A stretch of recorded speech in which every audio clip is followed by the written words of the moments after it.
যা গরম পড়েছে তাই ভাবলাম বাড়িতে একটু আইসক্রিম বানাই আম দিয়ে। এখন আমের সিজন, তাই ভাবলাম একটু আম দিয়ে বানাই। এই দেখো গাছ থেকে আম পেড়েছিল আমার বাপের বাড়ির গাছ থেকে। দেখতে কাঁচা কিন্তু ভিতরটা পাকা, লাল হলুদ হলুদ। তাই প্রথমে একটা ডেয়ারি মিল্ক নিলাম। ডেয়ারি মিল্কটা নিয়ে প্রথমে ছুরি দিয়ে কাটছিলাম, তারপর ছুরি দিয়ে কাটার থেকে আমি হাত দিয়েই ভাঙি।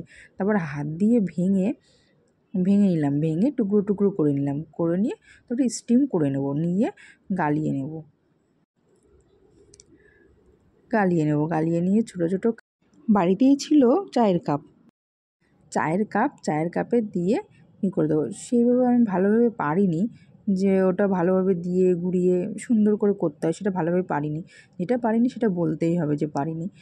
আচ্ছা ঠিক আছে, যেমন হয়েছে, খেতে খারাপ হয়নি, ঠিক আছে। যাই হোক, সব কটা কাপে লাগিয়ে নিলাম, সব কটা কাপে লাগিয়ে তারপর ফ্রিজের মধ্যে রেখে দিলাম শক্ত হওয়ার জন্য।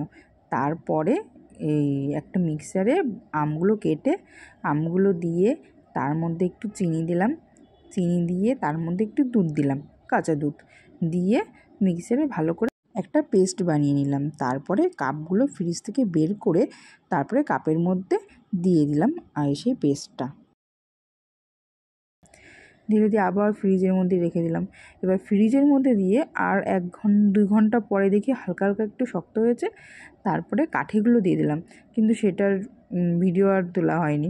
যাই হোক, তারপরে আরও প্রায় 7-8 ঘন্টা পরে তারপর দেখি পুরো একদম বরফ হয়ে গেছে।